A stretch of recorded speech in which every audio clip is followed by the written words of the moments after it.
Inspiration Year 2. I'm really honored and pleased to be here to start us off. First, we need to start off with an apology, and that due to some technical difficulties we're having, Spanish translation is not presently available for the live event tonight. This is being recorded and it will be translated and posted to our Dedication to Special Education website and to our YouTube channel as soon as that's available, and we will share that out when it is up. So we do apologize. Debido a dificultades técnicas, esta presentación no será interpretada simultáneamente al español en vivo, pero la grabación sí será subtitulada al español y esta será accesible en el website de la organización specialed.org o especialed.org, y también será posteada este video de la grabación en el canal de ellos de YouTube. Nos disculpamos por esto. Thank you. And again, we apologize. I'm just going to keep the apologies rolling and let you know that I have both a cold and pink eye. So if there's going to be some coughing and throat clearing and lozenges and rubbing of my eye, and I apologize for all of that, but I am still so pleased to be here with you tonight, and I'm so pleased that you're joining us for this topic that's near and dear to my heart. So let's dive in. This offering of I Notice You Noticing, Encountering People with Disabilities in Our Community is brought to you as part of the Marin County Inclusion Inspiration Series. It is a partnership between Dedication to Special Education, the Marin County Office of Education, Changing Perspectives, and Schools Rural Marin. This aims to be a practical guide for parents, what to do in the moment, and how to talk to your kids about people with disabilities, both visible and invisible. And we are recording this presentation, so we ask that you please mute your microphone. There'll be an opportunity for questions at the end, or you can feel free to drop them in the chat at any time, but that portion will be at the end after we've stopped the recording. Dedication to Special Education, DSE, is an all-volunteer organization committed to enhancing the quality of special education in Marin County and connecting families, educators, and the community. You can find out more about us or connect with us anytime by visiting our website at specialed.org. And I am going to introduce myself in a minute, but before we do that, I'm gonna ask you to take a moment, a few moments actually, and do a silent self check-in. So I'm gonna read some questions. They're gonna be up on the screen, and I'm just gonna ask you to think about them and take note of what comes to mind or what comes up for you when you hear these. And you don't have to share this with anyone. You don't have to drop it in the chat. You don't have to share it with your partner. No one needs to hear it. No one is here to judge it. This is really just for you to check in with yourself, to center yourself in this work that we're going to do tonight.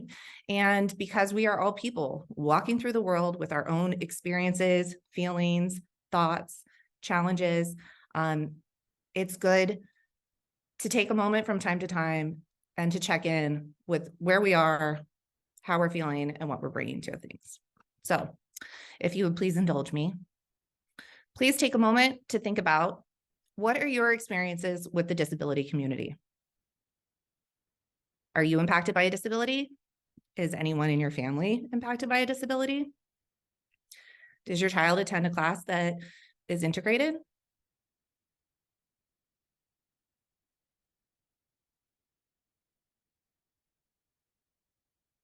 How does your background affect how you view people with physical or developmental disabilities?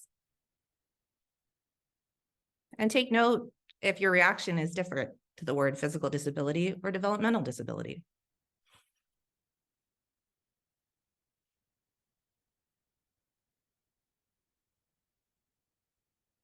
How do you approach accessibility in activities that you organize?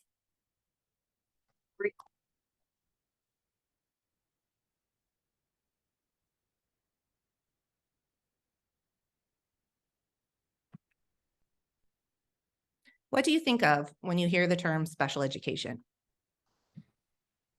What comes to mind for you?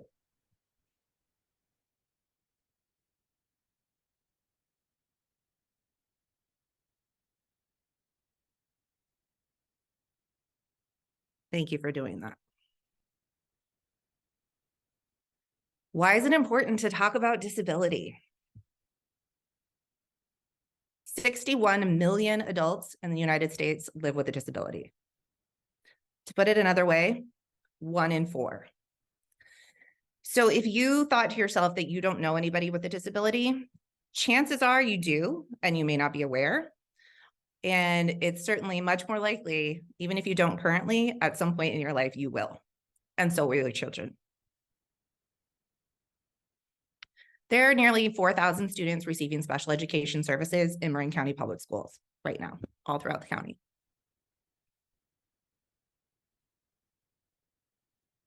Hi, now we're going to introduce me. I'm Keely Hamilton. I am here mostly to talk to you parent to parent.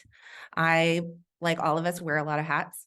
I am on the executive committee of Dedication to Special Education, which is a parent group, much like a PTA or PTO, but our focus is on special education and our special education classes. And our special education students, our special educators, and enhancing our community. I am the proud parent of a Hidden Valley Hawk and a Brookside Bear. I'm also a former preschool teacher. I am a candidate for a master's in special education from Dominican University. I'm a facilitator, a certified facilitator of SIB shops, which are workshops for siblings of people with disabilities or other special needs. And this is my family. So we are a family of 4, and we embody that statistic. One of us has a disability. Can you tell which one? It's not always immediately obvious. Sometimes it is. But I'll tell you, it's the little one. It's my youngest. His name is Gus. He's awesome, and he'd be the first one to tell you. He was diagnosed only last year with having autism spectrum disorder. But we've known for a long time, since he was 2, that there was something going on. We just didn't always know what to call it. So Gus has actually been receiving services since he was 2 and has been a special education student since he was 3. In addition to autism, he's got a speech and language impairment, he's got sensory processing disorder, he's got auditory processing disorder, and a constellation of other challenges, and also a constellation of other incredible attributes. So it's just part of who he is, but pretty cute, right?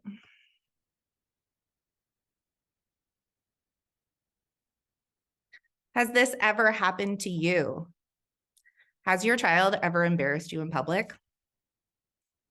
Has your child ever noticed someone? Have they ever noticed someone loudly? Have they stared? Have they pointed? Have they said something you consider rude? Have they asked a question that you didn't want them to ask that moment in that way? How did you react? Did you shush them? Did you tell them not to stare, but then not really know what to do? How did you feel when that happened? Did you feel comfortable, uncomfortable, equipped? Like, this comes up. This comes up a lot. This is just a part of parenting. And sometimes it's my child asking someone if there's a baby in their belly, asking a bald person why they don't have hair, where their hair went, do they want to have hair, all kinds. And sometimes it's noticing differences around disability. And sometimes we feel equipped in the moment to handle that. And sometimes we're not. It catches us off guard, or we know we need to do something and we don't know exactly what to do. So why does this happen? Children are great observers and poor interpreters. So they're new in the world. They're looking around and they are primed to notice things. They are noticing all the time, and they are especially primed to notice things that are different. And often there's not judgment attached. Often it's interest. They're also struggling to make meaning of the world around them and what they're seeing, what they're experiencing, and what they're encountering. So to them, they may just be curious. They may think it's cool. Or if we're talking about disability and difference, they might wonder if it hurts. They might worry, could this happen to them? So if we are able to talk about it, they're going to come up with their own interpretations, whether we address it or not. So what can we do? And I'm actually going to share a pretty long quote with you by Mary Evelyn Smith from her article, Talking to Kids About Disability and Voldemort. And it's a pretty long quote, but she says it so well. I'm just going to share it with you as is. Disability isn't bad, but pointing out our differences makes us uncomfortable. We don't know what we're allowed or not allowed to say about disability, so we prefer to say nothing. The problem is that our children are still learning the rules. They see difference in the world and they ask questions. They see difference and they speak it. They see difference in the world and they point their fingers. All we can do is react. And our reactions send a message to our children. Our reactions tell them how to feel about the differences they see. They're watching us all the time. It's a pretty powerful position. So what do we do? And I say we, because I am included. I am here with you. I have parented on both sides of these interactions and continue to do so. And I'm going to share with you some recent examples from like my family and my life. And, you know, we're people and it's not always perfect. But there are things we can do. And Rachel Garlinghouse has a whole article about 7 things to do when your kid points out someone's differences. So we're going to go through it. This is adapted from her wonderful list. 1, apologize. I'm sorry my son spoke rudely. He's curious about your child and didn't respond appropriately. That's what I can do in the moment. And I can do it right away when it happens. And I can do it without offering excuses. What that's doing is 2 things. It's modeling for your child, and it's also acknowledging the person. The next thing I can do, introduce yourself and include the child. For this example, I'm using another child. This is the same for whomever you encounter, whether it be a child, an adult, anyone. But I'm going to continue to use child as an example here. So include the child. Oftentimes, people feel uncomfortable or may feel uncomfortable engaging directly with a person with a disability. And so they may prefer to direct their comments or their questions or all of their interaction to the person with that, whether that be a parent or a caregiver. So what you're doing is you're including the child in this interaction, and you're modeling. So you're going to say, I'm Keely. This is my son, Gus. What's your name? 3, don't interrogate. Now, personally, I don't mind being asked. I don't mind being asked questions about Gus. And I know that there are many people that feel the same way that I do, or feel that way some of the time and not others. And that's a personal thing. But when we say don't interrogate, you're not owed an explanation. If someone wants to share, that's their choice. And you, as the parent in this situation, you can immediately step in and answer one question if it comes out of your kid's mouth, and it may. And that's any question that starts with what's wrong? ... What's wrong with him? And the answer to that question is nothing. Nothing is wrong with him. Nothing is wrong with them. Nothing is wrong with their, whatever you're noticing that's causing you to feel that they're different. Nothing is wrong with them. That is part of who they are, and that is how they are. And that's not anything that is wrong with them.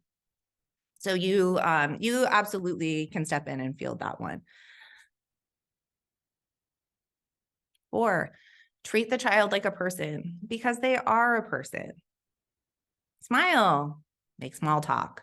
Look for a commonality or a similarity. Offer a compliment. Speak to the person with the disability. I notice this comes up a lot with Gus, and he does have a speech and language impairment, but it seems he says a lot of things perfectly clearly. But it happens a lot when people notice that there's something different. There's something going on there. And they just stop responding. They just don't talk to him. They don't answer him. And oftentimes they'll like look to me.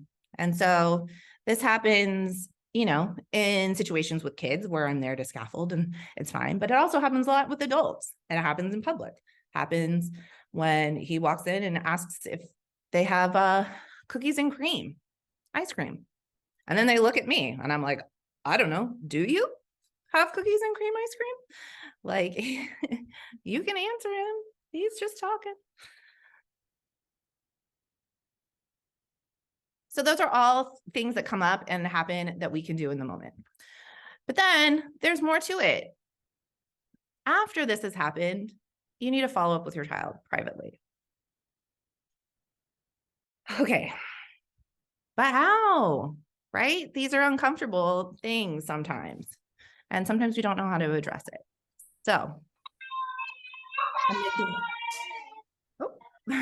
you can mute that, please. So I'm going to give you some language. And it's the title of this talk. I noticed you noticing. Right?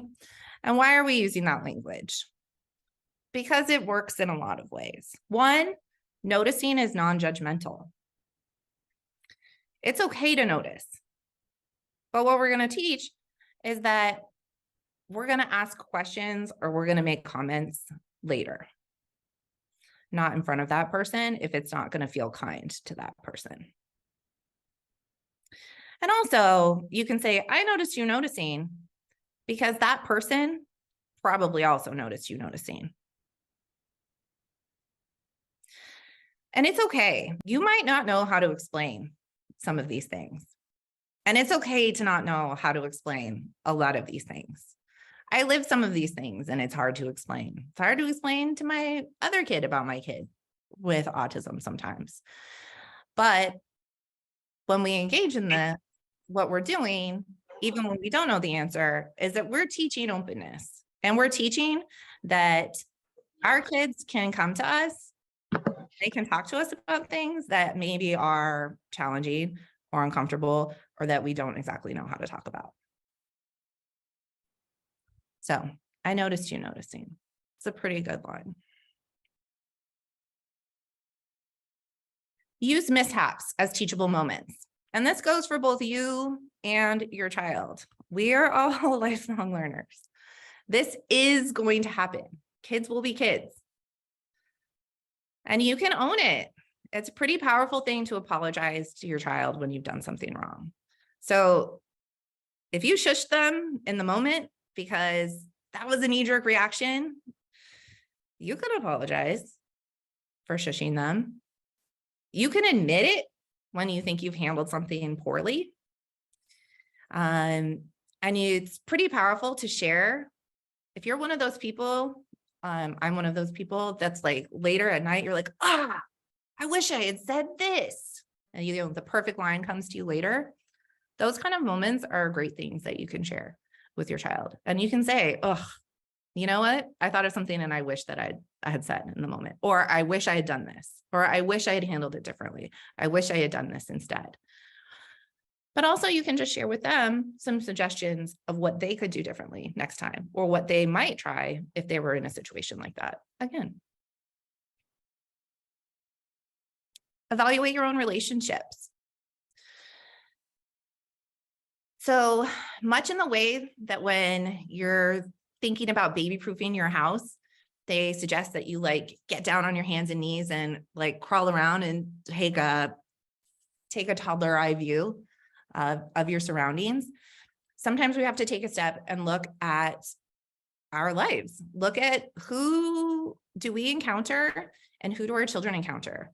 Like, who are the people in their lives? What do they look like? Are they Are they all just like us? Do we have people with differences like in our lives? Have we ever talked about that? And you can seek out, more opportunities if that's something that you feel that is missing, or it's something that's a part of your life, but that you've never discussed or talked about really explicitly. So it all sounds like a lot, but all of this happens pretty quickly. And here's a cute little comic that really kind of lays it out. It's that quick. 1 through 4 pretty much happen in the moment. The takeaway there: smile, say hello, be friendly, give friendships a chance to form. This is like how that happens. But it doesn't always go that way. Excuse me.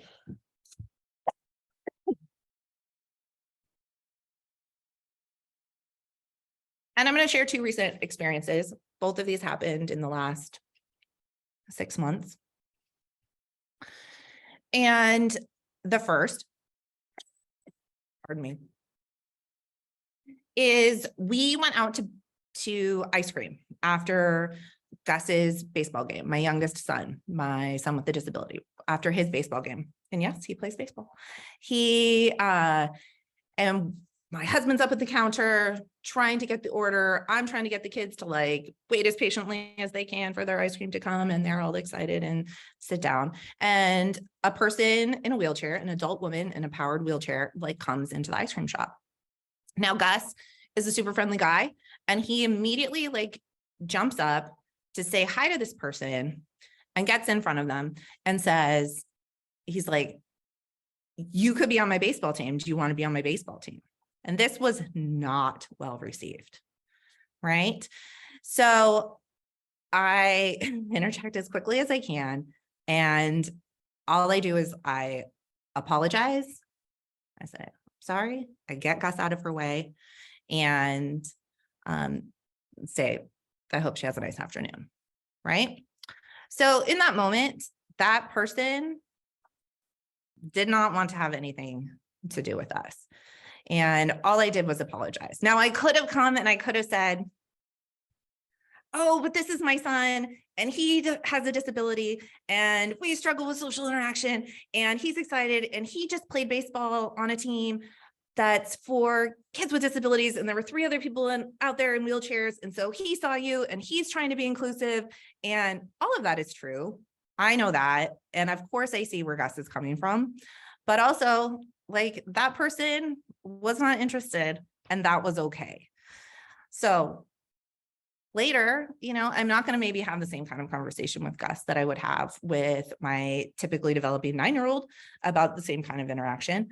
But we did talk about, giving people space and getting out of people's way. So we did follow up, even if it was a little different. And now here's another interaction that we had recently. And again, my son had just finished an activity that he participates in that's for kids with special needs. And we're at the end, everybody's kind of getting their stuff together, getting ready to leave. And there is dad there with his child. And this dad has a prosthetic leg. Now, again, Gus, super friendly, no filter, goes right up, probably a little too closely, still working on that, and is like, "Is that your leg? Do you have a robo leg? Is that a robot leg?" And 50 other rapid fire questions before I can even jump in the moment, right? Now, this person has some knowledge of my son. This is a different environment. And he was perfectly happy to answer all of Gus's questions. And there were many. Now, Gus thought this was nothing but incredible and cool, and thinks that he has a robot leg and that it is amazing.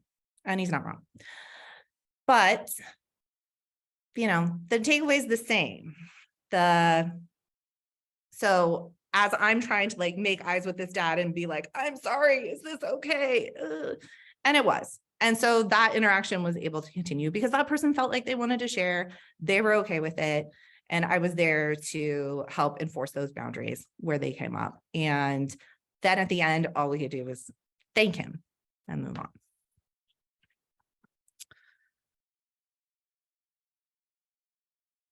So we're going to go back.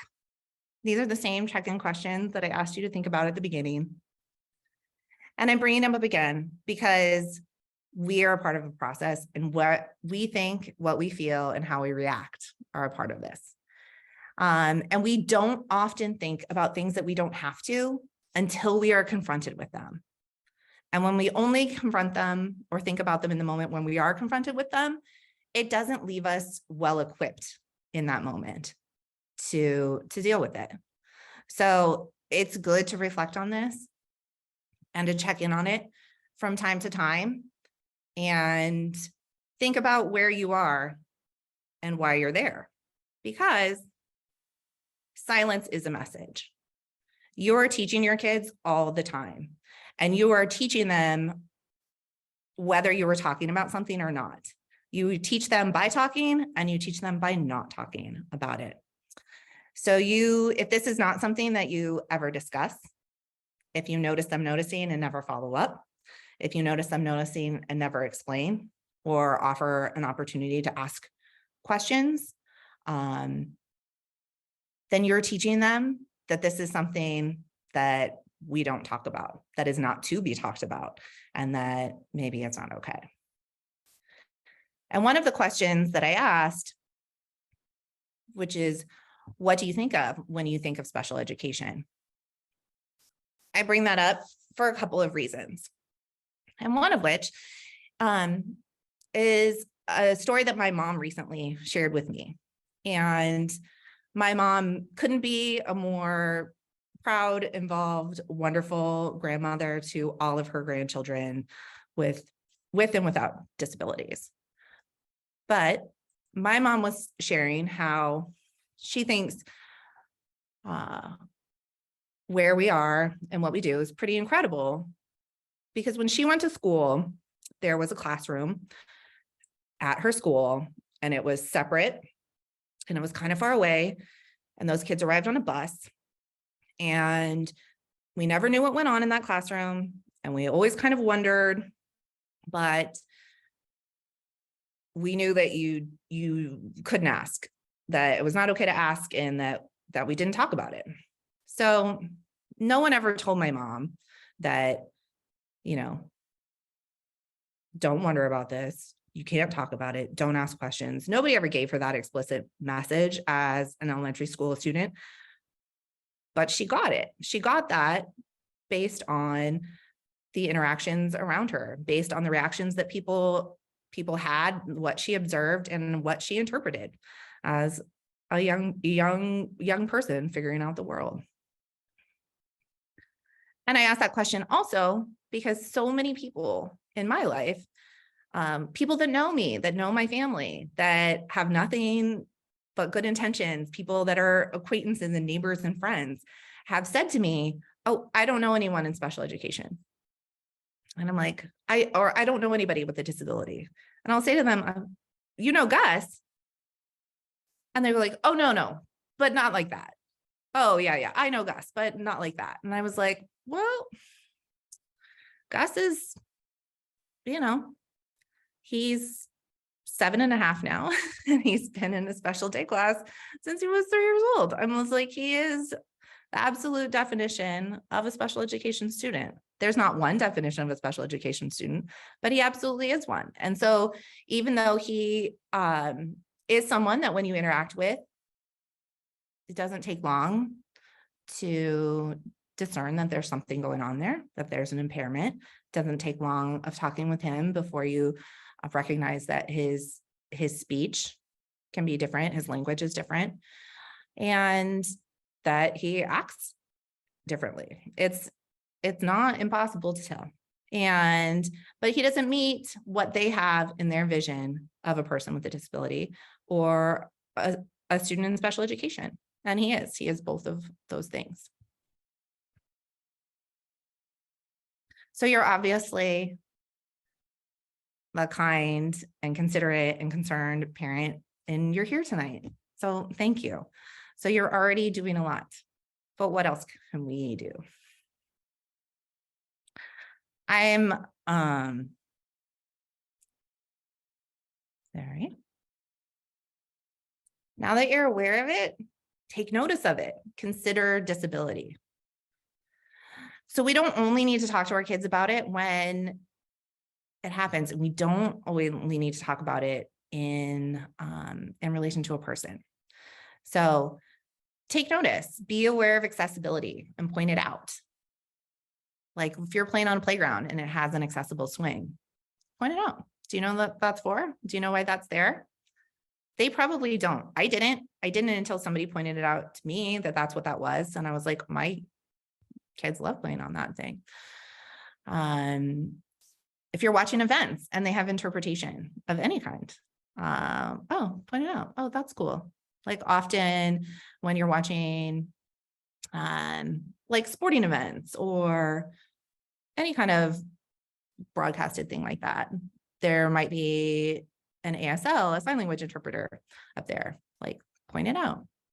Point out the things around their school that are there for accessibility that they may or may not notice. And then what you see, like in the media, when you see things. Think about inclusion and representation.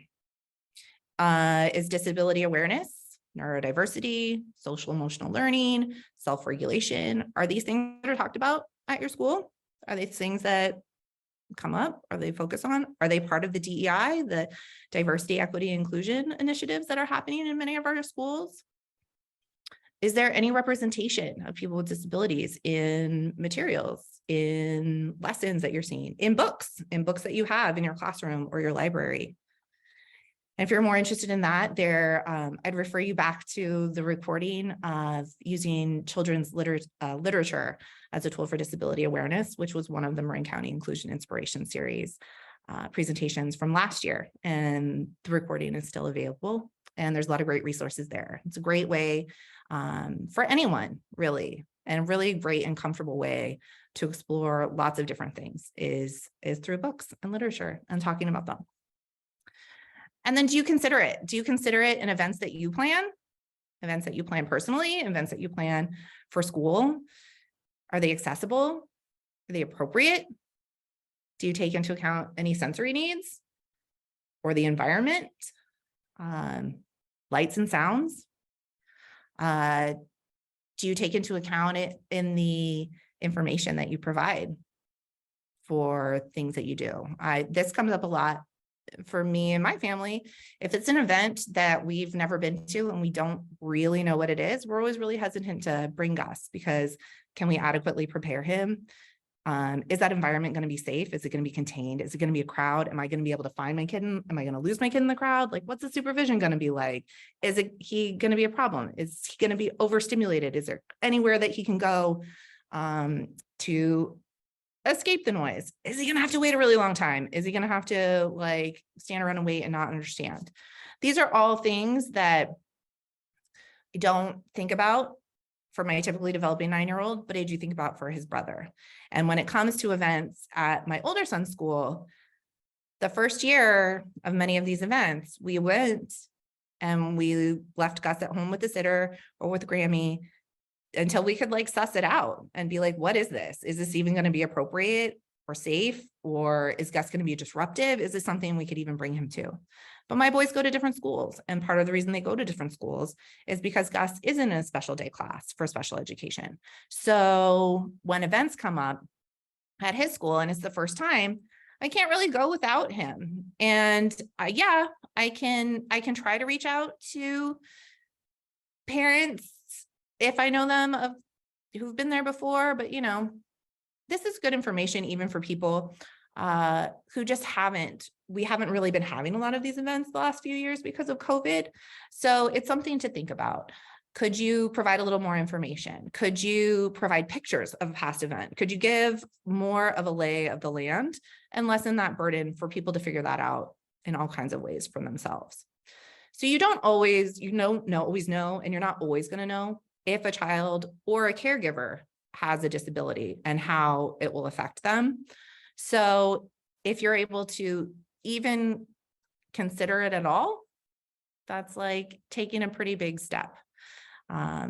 So I encourage you to at least have it be one of the things, even if it's in the back of your mind. Let's talk about our community, because this is our community. We're all in this community. We are in this community together, and I feel very lucky to live where we live, and that there is a community that would show up to events like this tonight. So maybe your kids are a little older. Maybe they know not to be rude. Maybe they've developed a little bit more of that filter. Maybe they would never use the R word, and those are all great things. But maybe you don't know many people with disabilities, or with disabilities that you're aware of. If there is anything that you or your child really enjoy, or passionate about, or excited about, or really into, there is a way, if you're so inclined, to share it with people with disabilities. So my son, Gus, here he is. I told you, he plays baseball, plays soccer, he does gymnastics, he does all of these things and more. And his coaches, his teachers, the people that organize and do these activities with him are mostly middle and high school students, and they have no special training. They're just soccer players or baseball players or gymnasts or surfers. And I'm gonna use Philip here as an example, because we've done surf camp 2 years in a row now, when Gus was 6 and when Gus was 7. And I have Philip's permission. So that's why I'm going to talk to you a little bit about Philip. So here you can see Gus. He's not only surfing, he is hamming it up, giving the big thumbs up. He is stoked. He's not only surfing, he feels great about it. And this is Philip. And Philip is just a high school student.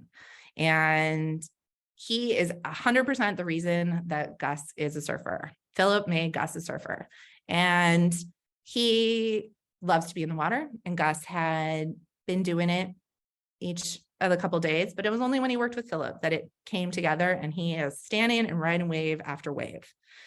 So I asked him, I was like, Philip, how are you getting all these kids up on surfboards? Like, have you done this before? No, Gus's first year was Philip's first year. He had just had a week break from water polo and thought it sounded like a cool thing to do. He'd never worked with kids. He'd never taught anyone to surf.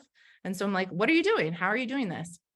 How are you getting all of these kids up riding waves?